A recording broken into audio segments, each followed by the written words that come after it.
Hello and welcome back to another episode of Beyond the To-Do List. I'm your host, Eric Fisher, and this is the show where we talk to the people behind the productivity. This week, we're talking with Ray Edwards, who, for a lot of people, and myself included, is somewhat of an Obi-Wan Kenobi when it comes to copywriting and productivity and life. I really enjoy everything that Ray does. So it was a thrill for me to be able to have Ray back on the show, finally. And this is a really cool conversation because Ray and I recently saw each other face-to-face down in Nashville at Jeff Goins' Tribe Conference, where we scheduled this call. But also, in this conversation, there's some real foundational stuff here. That productivity is not just about being efficient, that it's about being effective, and that it's not just about being effective, but it's about having an impact, and it's about doing that slow cooking thought process, pondering to decide what it is that you really need to be doing so that you can set that stuff up and then work backwards to your task list for the day. But a lot of this episode is about overcoming those barriers that we all either self-sabotage ourselves with and put in place, or have faulty beliefs that keep us from getting to true productivity in our lives and in our work. Well, this week, it is my privilege to welcome back to the show. It's been way too long. Ray Edwards. Welcome to the show, Ray. Thanks, man. I'm so happy to be here. I just want to say, for people out there who aren't listening to your podcast, it's one of my highlights of the week because I love listening to you and your son co-host it together. When I hear how you guys have that rapport, I think to myself, that's what I want to have with my son when he's older. So there you go. You know, I really appreciate you saying that. And we get lots of good feedback about that. Every once in a while, we get somebody who is a little annoyed with how frivolous we get. Yeah. I'm like, well, then we're not your cup of tea. Yeah, that's part of the fun. There's so many podcasts out there. Find a different one to listen to, I guess. Yeah. That's the point. So, but I was thrilled when, and you guys often touch on this. You touch on business a lot and productivity some of the time, although again, that's the point of this show, is finding kind of the productivity application from lots of different angles and topics and all of that. But there's some specific things that you talked about that just caught my attention. And it was basically why we end up not being productive. There's these stumbling blocks. There's these roadblocks. There's these beliefs that we have that we either need to start believing or stop believing, or in other words, it's a very big mental shift. There's some steps that we can go through in order to be more productive by changing the way that we think about productivity, if that makes sense. It does. Sounds like really smart stuff. Yeah, I think I heard it from somewhere. So, I think one of the key things that was thrilling to me was, and I do this myself all the time, and I think you probably have done it at least in the past, if not still occasionally. This is where we get it wrong. It's because we aren't good at estimating what are the things that we can actually accomplish, you know? Yeah, it's so true. People like us, people who are entrepreneurial and who are achievers and achievement oriented. I don't know if you've taken the Strengths Finder test or not. Yes. But achiever is one of my top strengths. What about you? Oh, gosh, I'd have to pull it out. It's been a while since I've looked at it. I don't think achiever is one of them for sure. Well, I'm guessing that some of those related strengths are in there because that's what makes up entrepreneurial type people. And we just tend to think we can do more than we actually can. If you add it all up, you realize, well, I just scheduled 27 hours of work in an 8-hour period. That's not going to work out real well. Yeah. One of the reasons we do that, I think, is because it's so easy to just start stacking tasks upon tasks on whatever digital or analog mechanism it is you use to capture those tasks. But those of us that have been doing this for a while know there's no end to the amount of possible tasks that you could be doing at any given time. Yes. And one of the seductions of the digital technology that we have is we have these great task management systems that make it so easy for us to be more efficient that we start thinking, well, I can now do more things because I have a better way to schedule them and plan them out. And we end up adding stuff to our schedules that is not realistic in any way. So just because you have a tool that helps you get more stuff done doesn't mean you need to then add on more stuff. I think there's a trap there. I really do. I think that as we become more efficient. And, so going into that word specifically, that we are getting whatever task it is that we are deciding to do done. I don't know. Efficiency to me means more quickly. It could also be with more quality, but I'm not entirely sold on that, maybe. What do you think? Peter Drucker wrote, he said, efficiency is getting things done right. Effectiveness is doing the right things. And I think what we need to be focused on these days is doing the right things. There's a book called, I'm sure you heard of this book. It's called Deep Work. Yes, Cal has been on the show before. Yeah, I know. I kind of set you up with a softball there. I think Cal and his episode have been probably the most name-checked person in the history of this show, to be honest. Yeah, it doesn't surprise me. But his book and his concept is very insightful. It's very deep, if you will, because my newest and greatest practice these days is looking at the things I can work on deeply with a lot of uninterrupted focus. And I have fewer things on my list of things to do, on my to-do list. I go beyond the to-do list and think about what's important that I get done. And then I have become a lot better at estimating how long it's going to take me to do things. And usually, if you are still struggling with this, I would suggest the following technique. Just take however long you think it will take you and multiply it with times 3. And that'll probably give you a much better estimate of how long it's really going to take you, because we're just notoriously bad at estimating those things. And I schedule fewer things, but I give myself more room to focus deeply on my writing, on preparing for podcasts, on recording and editing podcasts or videos or whatever I happen to be working on. And so I have fewer things on my schedule, but a lot more stuff actually gets done, believe it or not. Now, if you're overestimating on purpose the amount of time something's going to take, over time, though, for example, like knowing, it's going to take me this amount of time based on my experience, do you then adjust that as you go forward? Yeah, and I've become kind of obsessive about timing, how long it actually takes me to do stuff. And I still try to build in a cushion. I mean, there are certain things I know pretty closely how long it's going to take, but I still build in a cushion because I love that feeling of knowing I have all the time I need to do what needs to be done, even if it takes a little longer, even if we need to do a retake. For instance, we were shooting video this morning, and we thought it would take us an hour, but we scheduled 2 hours. And it took about 90 minutes because we had time to say, well, I didn't like that shot very well. Let's redo it one more time. And we got just the right shot as a virtue of having built-in time to do that. So I think it's important to be accurate, but not to cram your day so full that your schedule looks like the President of the United States, where every minute is scheduled out, because that leaves you no breathing room for improvisation. And improvisation is where all the creativity comes from. Oh, yeah, definitely. And I think the other key there, then, is the fact that because you're not scheduling as many things and you know which things that you need to get done, or have, I shouldn't say need to get done. You've pre-decided, you've done your homework, you know which things are going to be the most effective towards your goals, and you've then chosen those things to do, and you've created the cushion or the buffer of time by expanding how much time you're going to allow for that thing. What you're doing then is also, say something does actually come up that does supersede the things that you've decided based on, it comes in and it's your decision-making rubric, and you say, oh, yeah, of course, there's an emergency here that does supersede some things, so I do need to shuffle things around. Then it's not like you're shuffling around those 27 things. It's those 2 to 3 things.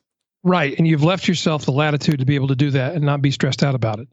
And that's so important. And this is something that Chris Brogan actually was the first person who talked to me about this. He said, I leave 40% of my working day unscheduled.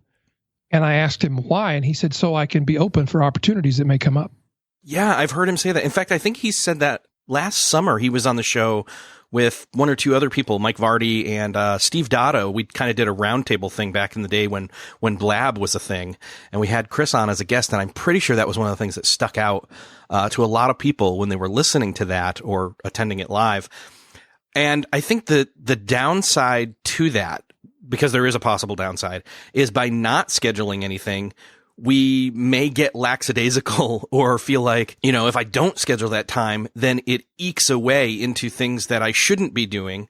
I would devil's advocate this thing and say, but if you pick those 2 to 3 things and you give ample amount of time and then still have that free time allotted for in your schedule, and you fully complete the things that you choose to have that you're going to be effective with on your list for that day, actually fully checking those things off versus just moving them forward a little bit and feeling rushed to the next thing and then to the next thing and so on is going to actually be much more effective than having that really long to-do list that you get 3 of the things done anyway and then move the rest to the next day, right?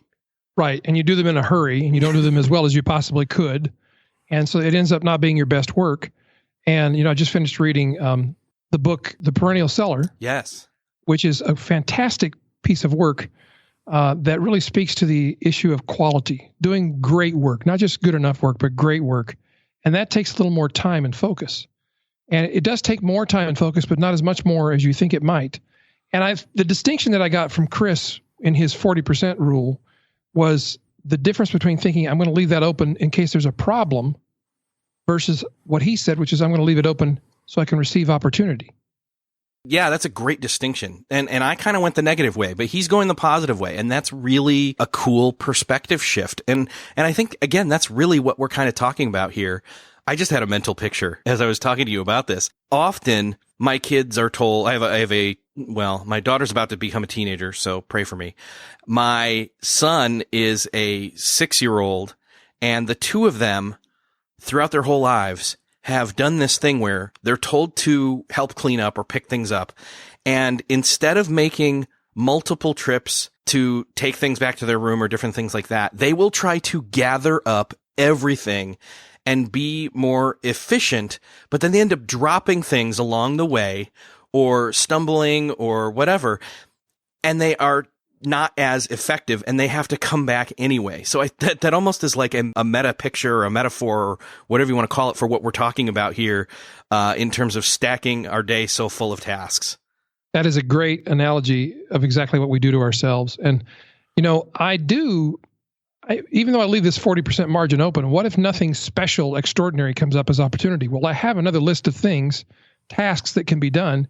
And I just go look at that task and ask myself the questions, what do I have time to do right now that's on this list? What do I have the tools available for? What do I have the energy for?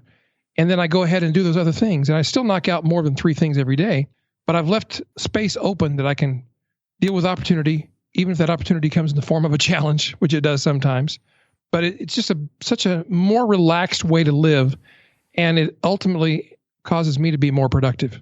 There's never a lack of tasks that need to be done. So it's cool to have some of those low-hanging fruit type of tasks that are readily available if, hey, I've already knocked out all the things I need to do today. I can either take a break and or then step into doing some of those things that are maybe not as fun, but definitely still need to be done. I actually keep a list of things I call stupid tasks. And it doesn't mean that they're stupid things. It means if I'm in a stupid state, like, I don't know about you, but after I record a podcast, I am done for a while. It's like the energy goes out of me and my brain power is low and I'm kind of in a stupid state. So that's the time I reserve for doing things like addressing envelopes or organizing my desk drawers or stuff that needs to be done, but I don't really normally take the time to do it. But if I can knock some of those things out and listen to a podcast or listen to some music while I'm doing it, I usually end up getting re-energized and I've accomplished 3 or 4 things off my list and I've still made progress, even though I didn't exert a lot of brain power in that period of time. Yeah. It's nice to have, a running list of, hey, it's been a while since I don't know, shredded these files or I don't know. Do you keep that? I mean, the stupid list, what form does that take? It's just a text file in Evernote, which is a lot of the way I keep track of a lot of things these days. Although I've been using Nosby a lot. Mm-hmm. Of course, I'm the perennial app tester. It seems like I'm never satisfied. Yes. They're all good. Let's just put it that way. I've been using a combination of Nosby or Nosby, however you say it, and also Michael Hyatt's Full Focus Planner, which I didn't really expect to like, quite honestly, because I quit paper planners a long time ago. Yeah, I am also a user of the Full Focus Planner, and I saw the tangibility, the non-digitalness of it, the analogness of it as an appealing thing because it's one of those things where I've been really trying myself. First thing in the morning as I'm going through and reviewing what I'm going to do for the day or even shutting down at the end of the day, the previous day, not having a screen. And so it's really helpful in that way. And that's not to say I don't have digital backups of, where I'm at and what I need to do in a task management system. But the planner, I don't know. There's just something that feels vintage. Well, and now, so you do use a digital task planner too, though, yes? Yes, correct. What do you use? I use Things. And Really? It's mostly because of the user interface. I just, so long story short, it came back, Things version, I think it's 2 or 3. I forget which. Let me see. About Things. Things version 3 for Mac. So, sorry, Windows users. But it had a Mac version and an iOS version come out a couple months ago. And the Mac version had a free trial. And I thought, you know what? Let me just take a look at this. And I started playing with it. And it just felt so natural user interface flowing to me that I decided to just jump in and play around with it. And then I was like, okay, I'm sold. I'm just going to move over to this. It's what I'll use. I'm done moving from thing to thing. So now I'm using curious, Things. What were you using before? Okay. So I have used in the past, I have used Nosby. I have used OmniFocus. I have used Todoist. I've used all of them. And this isn't that much different than those, but I don't know what it is. It's just literally, it's like having a difference of flavor, taste, preference between like Coke and Pepsi if you're a pop drinker, which I am not. So yeah. So yeah, that's what I'm doing. But so yeah, the plan. And so that's funny that we're both using the Michael Hyatt Full Focus Planner, because that really does play really well with that 40% rule that Chris talks about, as well as what Michael talks about, where you're picking your big 3, the 3 tasks that you're going to do for each day. Yeah. And, one of my objections to paper planners was they're inefficient, which is funny in the context of this conversation. But what I've found, the thing that irritated me the most about the Full Focus Planner, and I'm just being transparent, this did irritate me at first, was having to fill in all my goals every quarter. Like all the work that I do, and I also use Mike's best year ever goal setting system. And so I have all that in an Evernote file. I have it all stored in Nosby as well. And then to have to write them all out, I was like, I don't want to do this. I don't have to, I guess. I could just leave them blank, but that bothers me, having blank sections in my planner. I said, okay, I'm going to try this 100%. I'm going to follow all the directions. So I wrote out all my goals and my supporting reasons for having set them. And what I found is it causes me to be very contemplative about why I set those goals, and do they really still matter? Do I need to shift them, change them, rethink them, reprioritize them? It's been very helpful, and it's caused me to slow down and actually think more about what I am doing and why I'm doing it. I hate personally my own handwriting. I've always felt that it's just atrocious, but I bear with it in order to do that tangible task of handwriting out those things, because it's worth taking the time to do. And even Michael says this. I think he even said it when he was on this podcast about a month or so ago, where it's statistically proven that the actual act of handwriting those goals down wires them to your brain somehow differently than doing it digitally. And I believe that. Yeah, I think there's enough scientific evidence that bears that out. And just my experience shows it to be true.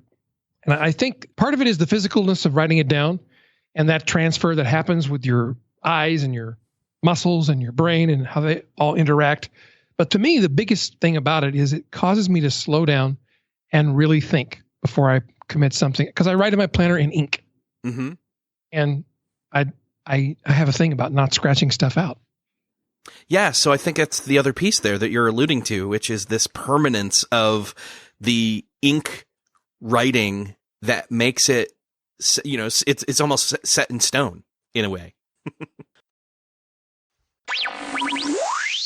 I think this also helps with another piece that really keeps us from being productive, which is we don't know what we need to do. We don't know what the next logical step is. We don't know if the thing that we need to do is a project or if it's just a task. So how do you go about determining? I mean, I think some of the answer here lies in taking that time, doing that homework, sitting and writing out these goals, and then it starts to flow from there, but we're not done yet.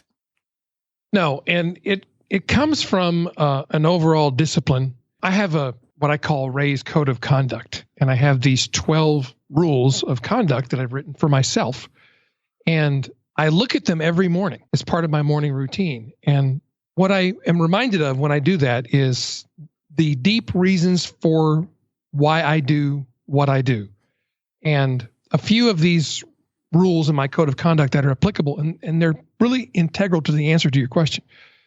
First is I take 100% ownership of my emotional state and my response to life. So that means I don't allow myself to be run by my emotions, which I think most of us deal with in some way or another. I have a rule that I spend time in meditation, self-improvement, reading, and so forth, the first thing every morning before email or phone calls. None of this is really new. I engage in vigorous physical exercise. And then we get into things that I think are more directly, those are foundational pieces, I believe, because I feel like by the time I get my workday started, I've done all the most important things I can do that day already. And so now I'm able to think about like rule number 9, which is I progress daily toward the achievement of worthy goals. And this is where my 40% rule comes in, leaving margin and space open. And by the time I get through this whole process, I realize, well, I've only got, and this is true for I think just about everybody. If you are a master of your schedule, I think you really only have about 6 productive hours maximum per day. And most people, it's far less than that. But when you realize I've only got 6 hours, 3 to 6 hours, that really limits the number of things you can do. And the big question that I've been asking myself lately that's made a huge difference in how I do things and what I do is, what can I work on in those hours that will still make a difference 5 years from now? I mean, if I look back 5 years in my planner and realize that I spent 3 hours reorganizing my bookshelves, will that make a difference? Will I be glad that I spent that time that way? Or will I wish I had been writing or having a conversation or doing a podcast interview or creating content for my students? And I think the answers to those questions become pretty obvious, but sometimes they're less obvious. Like, well, I wish I had spent that day with my wife going out for a nice lunch. These are the kind of things that I think about as I evaluate what I'm going to do, what's going to be on my list of big 3 things to do today. That moves not just from even efficiency into effectiveness. It moves from effectiveness even into the question of impact, which is pretty powerful. Yes, because that's really what we're asking. If we ask what will matter 5 years from now, or even a year from now, then we're really asking, what can I do that's going to have the most impact on me, on the people that I love, on the people that I have the privilege of serving as listeners, readers, clients, students, my friends. One of the things that has become really important to me is I went through a period where I was so efficient with my time, I had no time for my friends.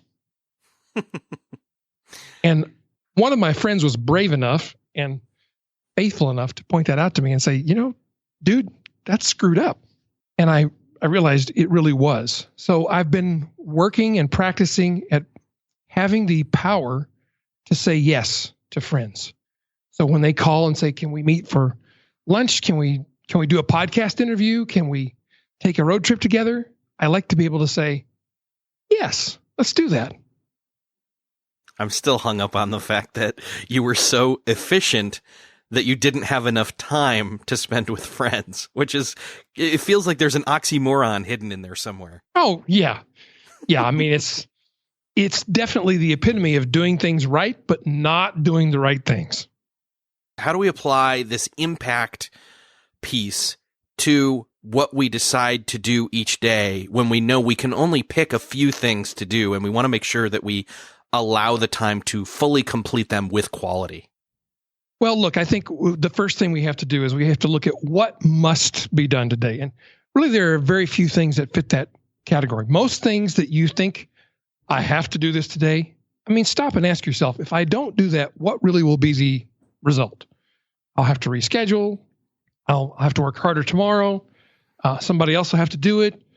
The truth is we have agency. We have the power to decide. So there's very few things we have to do, but there are things from time to time that we do have to do. We've committed. We've made a promise. Other people are counting on us. It's very important. And we just know this is a promise I made that I'm going to deliver on. Either I made it to myself or somebody else. So this must be done today. And usually that's only one or two things. And usually they don't take as long as we think they're going to take. It's interesting that in those cases, those things usually, the things that loom that we feel like that's a big obligation, they usually don't take as long as you think they're going to take. The things that you just casually say, oh, I can do that tomorrow afternoon between 1 and 4. And at 4 o'clock tomorrow afternoon, you realize, okay, this was a 1 month project. Yes. Because we didn't take the time to think through what are the individual discrete steps that have to happen for this to occur. This is really about self-awareness and accurate thinking, as Napoleon Hill would say. And when we become aware of our own patterns and we get accurate in our thinking about what is important, what is the amount of time things will take, what is a realistic expectation of when a project can be done, then we're going to discover that we're not going to put as many things on the list because we just realize there's only 2 or 3 things I can do today. So what must they be?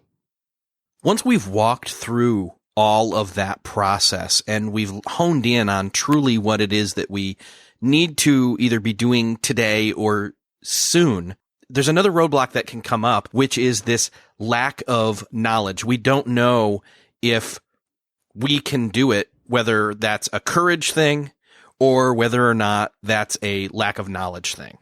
Like, so for example, if I say, you know what, I really need to fix my email newsletter. Well, is it a matter of having the courage to do what needs to be done?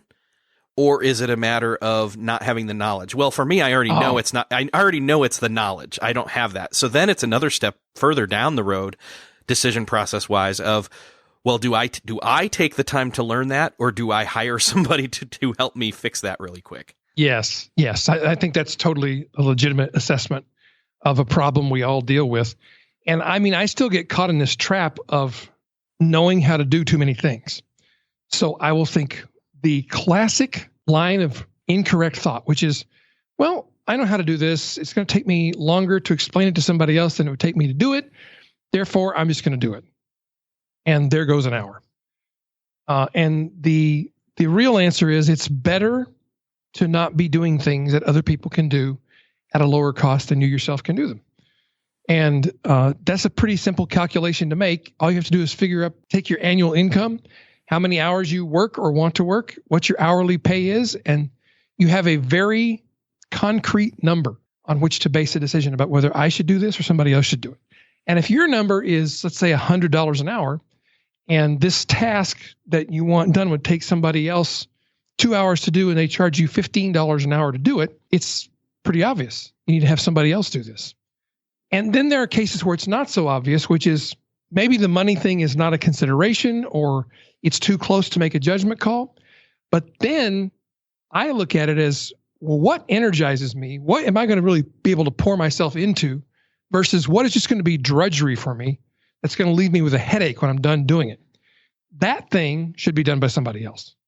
I definitely agree there. And I think even then there's another factor of, is it something where my unique perspective is required in the midst of whatever that task is? Is it something that truly only I can do, or even if I lack some knowledge there, it's still going to require my unique, I don't know, DNA or perspective or times, my stamp on it, my stamp of approval, my me-ness, whatever you want to call it. Is that going to be required, or is that something that I can possibly impart to this person? And again, that's one of those judgment calls. Yeah. And, ideally you're able to zero in on what those things are. I mean, this is material that is ideas that are taught by a lot of people, but chiefly the names that come to mind for me are Dan Sullivan and Gay Hendricks are two people who teach this idea of unique genius or unique ability, and knowing what that is and what the thing is that is, I think of it as your superpower. What is your superpower that nobody else on your team or in your circle of contractors really can do in any way that approaches the level at which you do it? It's the thing that lights you up, that makes you invigorated, that you lose track of time when you're doing it. That is the stuff you should be doing as much of the time as possible. And the challenge for many of us is when we're starting out or when we're in the early years of our business, or if we work for somebody else, we don't always have the choice to spend all of our time in that area of unique ability or unique genius. So then the question becomes how much, it's like a game. How much time can I spend there? What are some creative ways I can make that happen? And the better you can get at making that happen, the more effective you become and the more freedom you get to decide how you want to spend your time. Definitely. So then let's, on the flow chart of this conversation or the mind map, let's back up a second and go back to what I was talking about a little bit ago, where there's this other idea of you don't know if you can do something, and it's because you're not sure if you measure up enough to be able to do it. How do you deal with a lack of courage? Well, we start in every endeavor with a level of incompetence the first time we're doing it. And there's a scale, I think it goes unconscious incompetence. So we don't know we're not good at it. Then there's conscious incompetence, where there's a task we know we're no good at. There's conscious competence, where we're able to just get the job done good enough. And then there's unconscious competence, where we don't have to think about it. We just automatically can do it, and we do it pretty well, but it's still not our area of genius. And I think that for many of us, the time when that courage question comes up is usually not with the more mundane tasks. It's with the stuff that we perceive as being riskier, where we're putting more of ourselves into it. It's more of our creative work, our big ideas, our crazy projects that we want to work on. It involves us sticking our neck out and putting our reputation on the line a little bit and saying, I think this is a great idea. I think we should do it. Or for an entrepreneur, it's even more of a little bit of conscious insanity, where we say, I've got an idea that's so good. I'm going to forego a paycheck and step out into the world, and people are going to love my idea so much they're going to give me money for it. And that's courage. And I think what we mistake in this equation a lot of the times we think is we have courage, we're not afraid. And as Dan Sullivan and many others have pointed out, courage is not a lack of fear. It's doing the thing you need to do even though you are afraid. I was reading an article recently that just came to mind. There's a quote from Seth Godin. Actually, it's one of his blog posts where he's talking about that essentially, in some ways, everybody has imposter syndrome. And he then goes on to say this: everyone who is doing important work is working on something that might not work. Yes, I love that quote. Yeah, I that just stood out so huge to me. If I think he's so on point, as he often is. I mean, if we're working on something that we feel like, I am 100% sure this is going to work, I think we're working on the wrong thing. If that's our biggest, most important project, and we're just 100% sure, we're even maybe a little bit bored because we know how it's going to turn out, we are not reaching for more of our potential. We're not reaching for more impact. I love that idea that, the idea that courage is not acting where there's a lack of fear. It's acting even in the face of fear. And sometimes that work that we've got to do, knowing what the outcome is going to be, moving down the lane on something that is a sure thing isn't necessarily going to be as thrilling as, going down the spooky hallway.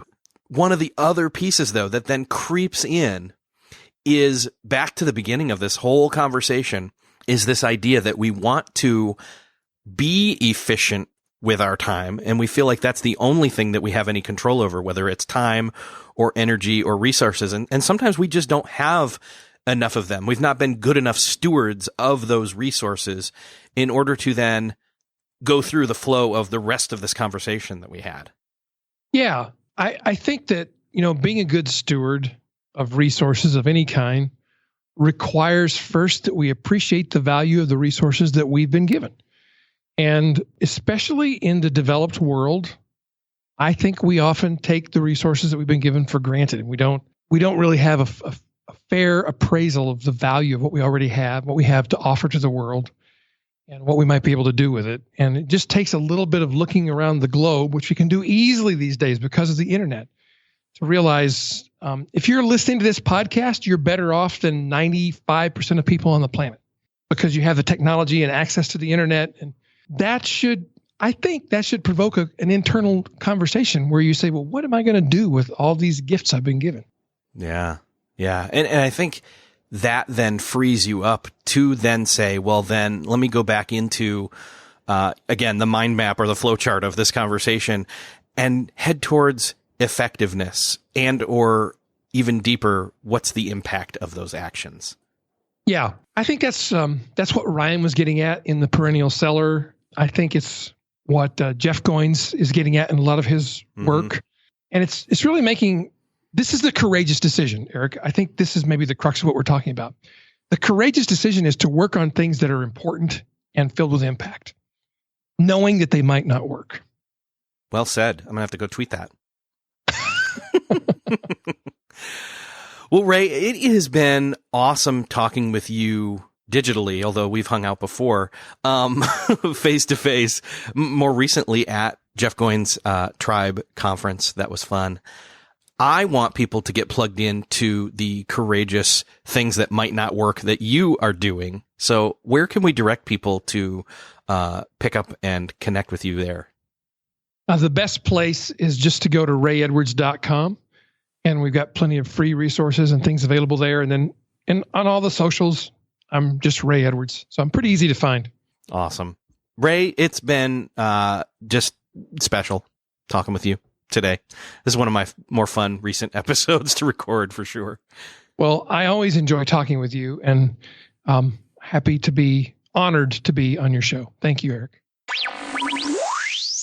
I hope that you enjoyed this conversation with Ray. I always enjoy speaking with Ray and getting some of his sage Obi-Wan wisdom because he's just pretty awesome. Make sure to check out the sponsors for this episode and help support this show. You can find all of them at the show notes for this episode at beyondthetodolist.com/200, or you can go to formstack.com/beyond to get a free trial and a promo code for 25% off your first 3 months. Also, grab your 30-day unrestricted free trial to FreshBooks by going to freshbooks.com/TODO and enter Beyond the To-Do List in the How Did You Hear About Us section. You can also get $30 off your first week of HelloFresh by going to HelloFresh.com and using the promo code BTD30 to start cooking simply and easily home-cooked delicious meals. Again, that's HelloFresh.com, promo code BTD30. And like I said, traveling for the holidays will be so much easier with an Away bag.